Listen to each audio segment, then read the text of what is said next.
Welcome to the Lady Up America podcast. I'm Diane Canada, your host. I am so glad you're here today. Thanks for tuning in. I hope you'll pour yourself a cup of hot tea. I love to do this. I love the ritual of just sitting and pouring a cup of hot tea, maybe adding a little honey.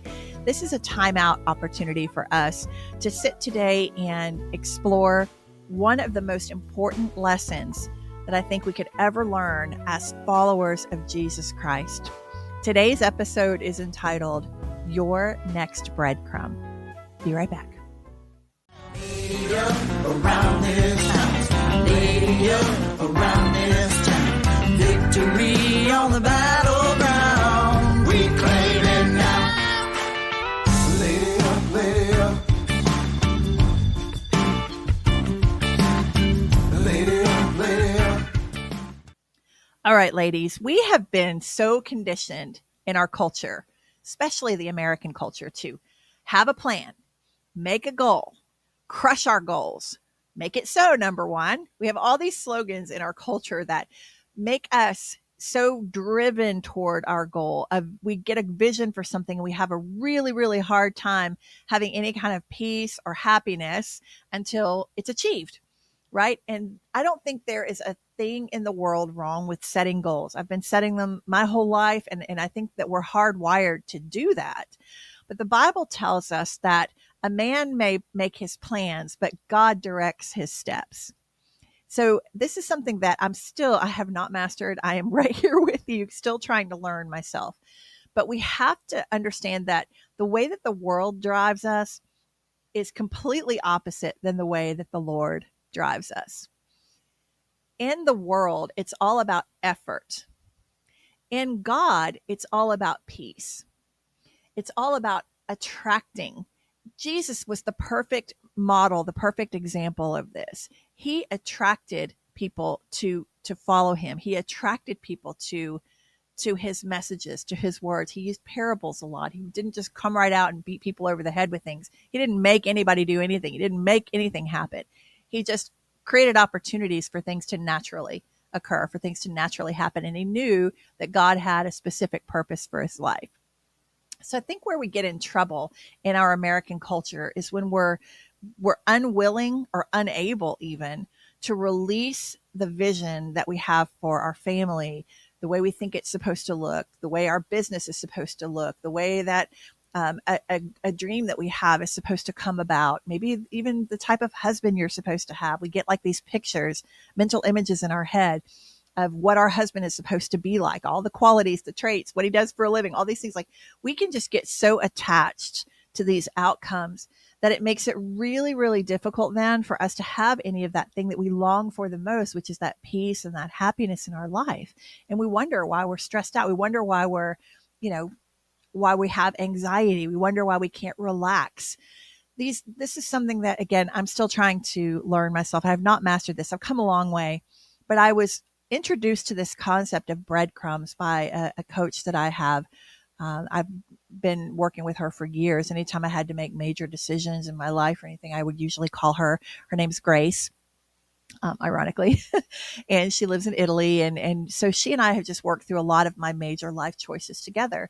And she started to introduce me to this concept because she was picking up in me this attachment that I had to everything. And I think we get it honest, ladies. Like, we have a culture that literally drives us toward that mentality. She used to say to me all the time, gosh, you Americans, she's like, the hustle already, the hustle. Y'all may have heard me talk about this before, but it's so true. We have become so intense. And in the world's economy, especially in the American culture, it's all about the hustle, right? If you're not working, if you're not making every minute of the day count, if you've got, if you're not running meeting to meeting to meeting, then you're just not doing enough. I think that is an enemy lie from the pit of hell.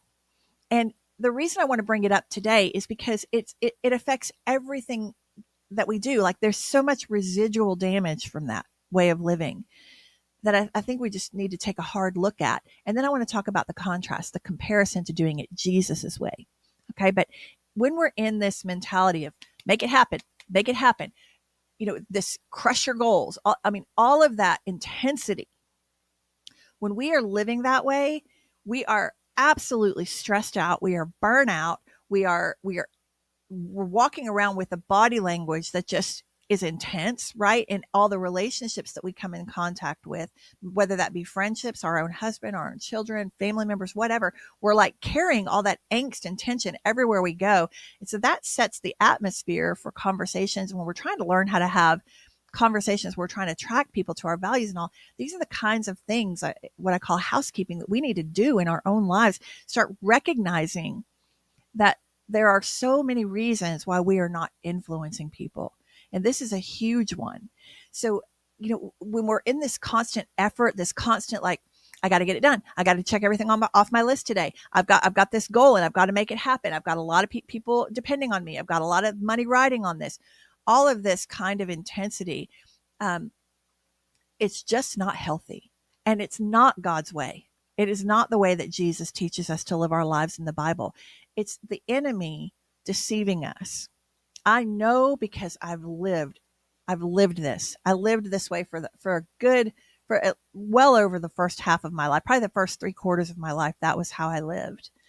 Now that I'm living a different way and I'm in a whole different mentality, I can tell you this way's better. Okay. And I'm noticing it in so many ways, and I'll go into that in a minute. But are you getting up every day with a mile-long to-do list, or with a big goal, a big dream that you're trying to achieve? Again, nothing wrong with that. But my question to you is, how attached are you to that specific outcome that you've set up in your mind? Because when we leave no room for God, we leave no room for him to deviate our vision or our plan, that's where we get into the danger zone. We may set off on that path toward that goal, toward that dream. And it may be so innocent. It may be such a dream that's coming about from such an innocent place inside of your heart. It may be something that's going to help a lot of people. It could have all kinds of good intentions wrapped around it. But when all we can see is that destination, then as God starts to want to teach us things along that path, and he starts to deviate that plan a little bit, or maybe even removes the ability for that outcome to ever come to pass, then we can fall into depression. We can fall into turning our back on God. We can fall into just a resentment and a bitterness that can start to get on the inside of us, and that can start to affect our relationships. When we don't understand that that's a soft goal, with the willingness to yield to God, if he wants to take you, maybe you're starting off down this path and maybe he needs to take you slightly left or slightly right here. And he wants to take you down a little narrow nook and cranny path that you would not have been, in the vicinity of, had you just been heading straight to that destination. Maybe this was the destination all along and you had to start off on that path, but you get the point of what I'm saying. When we are so attached to the outcome, and we have no ability to release the vision of that outcome, then that's where we get in trouble. Now, contrasting that with following God's way. In the world, when we're doing it that old way, it's effortful. It's very effortful. It's like everything is an effort. It's an effort to get out of bed. It's an effort to get everything done. And you could even have some days where it feels like all the cylinders are firing, but on the whole, it's an effortful way to live. And it's expecting everyone around you to just put up with your tension and your intensity and all of that, because by God, you're trying to reach a goal. Like it's an excuse, right? When we're living in God's atmosphere, if you will, when we're following his way for our life, it's effortless. Now, it doesn't mean we don't work. It doesn't mean that we don't have to get up and do some things, maybe do some things that are uncomfortable, or do some things that we really would rather not do that day. It doesn't mean that. It just means that you're sort of in a slipstream. It's like you have to get up and cooperate. You have to get up and put one foot in front of the other, but there's just an ease about it. It's just a more effortless way to live when you're waiting on him to just simply drop the next breadcrumb. So all we're looking for is that next breadcrumb on the path. And we don't really mind where the path leads as long as we know God's the one dropping the breadcrumb. So it's, you've seen those movies, like the old medieval movies, where the girl gets stolen right from the enemy camp, and she's running through the woods on the horse. She's on horseback behind the guy that's running through the woods, and the hero's chasing, right? She'll tear off pieces of her dress and kind of hang it on, branches, so that he can kind of know where she's at and know where she's going. It's kind of that same mentality. Or breadcrumbs in the forest. But the idea is that we're only looking for that next breadcrumb to direct the next turn on our path. And we can trust the one who's dropping it, our Father, because that's the path he has for us. So we're not so attached to the path that we've decided. We're very open and willing to yield and surrender to him to take the path that he wants us to take. And when we live with that kind of loose grip on our vision, and we're open and willing to follow that next breadcrumb, oh my gosh, y'all, all the intensity just drops off of us. It's like everything about your countenance, your tone of voice, your body language, everything now is just effortless, and it's just much more peaceful. It's a much more peaceful place to operate from. And then because of that, now you're actually attracting people. People are attracted to stability. They're attracted to peace. They're attracted to tranquility. And when you are exhibiting that as a person, no matter what storm is going on all around you, people are drawn to you. And now you have so much more ability to influence. I heard a quote one time that I thought was so smart, and it said, "The storm can be raging all around you, but the storm does not have to be in you." Isn't that profound? Like you could be so stable and so peaceful in the middle of everybody else's freak out, or in the middle of a freak out within your business or within your family, whatever. When you're the stable one, when there's absolutely no explanation for it other than God, people want that. People are drawn to that.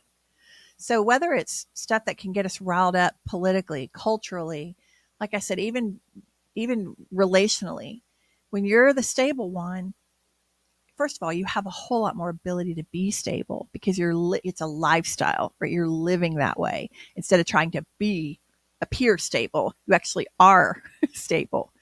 So the intensity thing, like the being so attached to the outcome and the goal and the vision that you have for your life, I'm telling you, it's not healthy. Now, do you want to set a goal, set a vision for your life? Of course, sure. Prayerfully, I think we can go to the Lord and say, Lord, what is it that you want me to do to serve you today? Like, I think just sort of carving out daily goals instead of lifetime goals. There's so much pressure we put on ourselves with that. I cannot tell you how many times I have set out on a path thinking that this would be the natural outcome, and it completely evaporates. Like it just, the goal that I had, the plan that I had, it just completely falls apart. That has happened to me so many times. And this is why I can speak from a place of authority on this, because I've learned that there's just more value in the next breadcrumb and in that journey, that climb with God, than there is in actually achieving that destination or reaching that particular destination. Once you get there, if you get there, then what? Right? But it's the way that you grow in intimacy along the way with the Lord. That's where the gold is. That's the value. And I think that's why he doesn't give us all the answers. I know that's why. He wants us to trust him step by step. He wants us to grow in that intimacy, in that on that pathway and in that relationship with him, not needing to know the outcome, releasing the need to know. Having an idea of where we're headed and trusting him, following his next breadcrumb and leading toward that, but being willing to go a different way if that's where he leads us. That's where the peace is. You could not possibly have a big enough vision for your life to match the one he has for your life. He created you. He knows the end from the beginning. He knows exactly all of the pathways you're going to go down. He knows exactly what choices you're going to make. He knows exactly how you're wired. He knows exactly what's going to bring you fulfillment. And so we just have such limited view, right? We can't see what's around the next corner, but he is already around that next corner and the next one and the next one and the next one. It's like, why wouldn't we trust him? It's just so cool to see your own life path unfold before you and to see that next lily pad form just as you start to step out. It doesn't form. I was just talking to some friends about this the other day. It doesn't form under your feet until you step. And then you have you bring that next foot down, the lily pad forms, and the next, it is an incredibly fun way to live your life. Just trusting God, holding his hand in the dark, and just trusting that as you put your next foot down, that lily pad, if you will, that it will appear for you, and following that next breadcrumb. So it just takes all the pressure off, because if all you're looking for is that, you're going to make such different decisions than if you're trying to map out your whole life ahead of time. We don't have that kind of vision. It's ridiculous. Like we cannot possibly plan what is going to happen, what tragedies we might endure, what detours we might have to take, what people are going to come into our lives that may alter our plans. There's just so much we don't know. So if you're so super attached to an outcome, I'm going to ask you to just release your hands a little bit today. Let go a little bit. Trust God with the outcome, and you just look for the next breadcrumb. And what is that next breadcrumb? Like, what would that look like? So what do I mean by that? Okay. You can feel in your spirit when God is nudging you towards something, can't you? You can feel when you're getting confirmations, maybe from other people that that are maybe saying the same thing. Maybe people that don't even know each other in your life, and they're saying statements to you that confirm something that you feel God is speaking in your own heart. I call them the road signs, right? The little angels on the side of the road holding up signs going, go this way, go this way. It's like the little spiritual nudges that we get from God that confirm what we're feeling him say in our spirit. If you're a follower of Jesus, you have direct access to his voice through the Holy Spirit. He lives in us. He's our guide. He's our friend. He's as close as a whisper. He's the comforter. He's like our tour guide in life, right? Jesus ascended to heaven and he said, it's better that I go because then I can send you the helper, right? So he's the one that's with us every day. He's so close and he's always whispering to us. Most of the time we're so busy, we're drowning him out. We're not hearing it, but he's in there and he's talking all the time and he wants us to hear. He's not trying to evade you. Like, he wants us to hear him, but he's just going to give us limited information, again, next breadcrumb at a time. So because we want the whole picture, a lot of times we sort of dismiss a lot of what he's saying on that next breadcrumb. If that next breadcrumb is not aligned, if it's not on the path that we want to take, then a lot of times we'll dismiss it, or we'll kind of pretend we didn't hear it. And so we have to be very mindful of what the Holy Spirit is saying. So that next breadcrumb becomes obvious. Like, maybe it's, a whisper in your heart that's saying you need to move to another area. Maybe it's a whisper in your heart saying, I need you to try something new, something that's outside of your comfort zone. Maybe it's a person that he puts on your heart that he wants you to reconnect with, whatever it might be. That's the next breadcrumb. And when we're obedient and we go and we pick that breadcrumb up, then he drops the next one, and then he drops the next one. And then life just starts to unfold in that obedience and in that effortless way of living. Your life starts to unfold and things start to happen for you. Favor comes upon you when you're obedient to God. Things just start happening that you could never orchestrate on your own. And you become so much more trusting of God, because you see how you can sort of look back on the last few breadcrumbs and see how he was stringing that path together. You can kind of go, oh, I get what you were doing there, Lord. Oh, okay. Starting to make sense. And as you start to see that, then you start to trust the next breadcrumb. And so I think it's just a matter of yielding, letting go of our own pride, letting go of our own need to attach ourselves to our own outcomes, trusting him that the outcome will be spectacular in that obedience and in that daily, just our daily bread, our daily breadcrumb. Isn't that just a beautiful way to look at it? And it's just so true, you guys. This, again, this effortful, make it so, number one, make it happen, crush your goals, monster producer, all of that kind of stuff. Oh my gosh. No. Like, no, no, no, no, no, no. How about instead set a goal?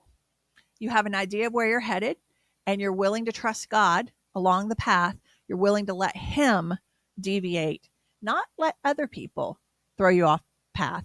Like, not let other people distract you. I'm not talking about that. I'm talking about when you follow God's breadcrumb. When you know it's Him, you're listening for His voice, you know it's Him, then you can release the outcome and have total peace with that. Trusting it's going to be so much better than anything you could orchestrate. It's so cool, you guys. Like right now, I'm in this place where I'm listening for that next breadcrumb from God. I love coming and doing my shows with you every week. I just absolutely love it. I just feel like it's kind of this little conversation between us. And I love speaking, going and doing my speaking events. I love just hugging women afterward and just hearing them tell me their stories and us just connecting like that. I love that. You know, I love sending out my tea time e-letter each week and just pouring my heart out to you guys. I love that. I love to get your messages, the interaction, the connection, you know, but I'm always open to what God wants to do next in my life. I'm not so attached to anything that I'm not willing to try something new or serve in a different capacity, serve in a different way. Even if it seems like it's something I would never have wanted to do before. You know, it's just being open to Him. It's being obedient, it's being willing. His will to be done in our lives and not our own. It's again, a lifestyle. It's a spiritual lifestyle that we start to walk in as our maturity in Christ grows and as we trust Him more and more, and we just understand that this world is sinking sand. Like, this world has nothing to offer us that is lasting or sustainable. Nothing. The only sustainable love, peace, joy, hope, all of that we have is in Jesus. It's the only. So even when we're talking about politics, culture, any of that stuff, y'all, it's just all sinking sand. I think we have a responsibility to show up and bring light into the darkness. Absolutely. But we also need to understand that this is a fallen world. It's never going to be perfect. It's never going to be heavenly. We're never going to course correct our culture completely. God didn't do that even in His day. He rose His church up in the midst of it. He rose up a church, a very ragtag operation. If you look at the people, because we as human beings, we're flawed, right? He raised up a ragtag group of disciples to change the world amidst the corrupt government, amidst a corrupt and fallen world. His church shines in the midst of that darkness. So it's not a goal that we're ever going to eliminate the darkness. No, we just need to turn the light up of the church. We need to turn it up brighter. And all of this starts with us, starts with our own hearts. So again, when you're in that intensity type lifestyle, you're not shining bright for God. You're just not. I hate to break it to you. I know, because I did it. I did it for years and years and years. Oh my gosh, we get so attached, right, to that. We even get so attached to that level of intensity that we don't even realize we're in it. It's not until I stepped back and started living differently that I realized how far out of control that had gotten in my life. Now, living this way, again, I'm so much more productive too. You would be too. You're so much more productive when you're in peace and when you're doing it from a place of effortlessness and when you're doing it from a place of obedience. It's like God just sort of gives you this supernatural ability to achieve and accomplish even more. Let me say it this way: more quality work, more quality experiences, more quality output, as opposed to the quantity that we're doing over here in the intensity. It's like you might be doing a lot, but it's kind of shallow because you can't be fully in it because you're depleted. When you're over here and you're doing it from a place of peace, you're doing it in His way, operating from His peace, then it's like the quality and the ripple effects that come out of that as a result of you being obedient and still and allowing His path for you to unfold. It's just so much more impactful in the world. It's so much more influential. It's so much more meaningful. So I'm just telling you, the intensity, let's turn it down. Step away from it. And you might say, Diane, I can't. I've got all this responsibility. You can. You absolutely can. You can look at your life and you can look at your calendar. And when you start asking yourself the hard questions, why am I doing this? Who am I doing this for? Does this really need to be done? Is this what God wants me to be doing? I'm not saying we don't go through periods in our life where we have to sprint. There are times when we have to sprint. We have to work hard. But that shouldn't be our day in, day out. And it was for me for many, many years. I didn't know how to let go of that. But now, hopefully, with some of what I've shared with you today, just asking those hard questions and getting in prayer with God and going, Lord, show me what I can let go of. Show me where I'm too attached to my outcome. Show me, Lord, how I'm trying to be the God of my own life and not leaving room for you. You start asking yourself and asking him questions like that, he'll show you. He'll show you. And then over here, you'll start to step into that new way of thinking, that new lifestyle. And the more you go into it, the deeper you go into it, the more you're going to crave it and want it. And the more you're going to wake up one day and look back at that and go, oh my gosh, that was a miserable way to live. This is so much better, so much more effective. So I want that for you. So you can bulldoze through life, or you can choose to relax and just take the next breadcrumb that he lays for us. That's the path to peace. I'm telling you. All right. I hope this has been so helpful for you today. I love you. No judgment, because I've done it. I'm speaking to me. Well, y'all, these podcasts, when I'm talking like this, it's like a conversation. It's like I feel like the Lord's ministering to me too. So I needed to hear this today too. But it's going to be all right. We're going to get through it together. I love you guys. Lady up. Lady up around this town. Lady up around this town. Victory on the battle.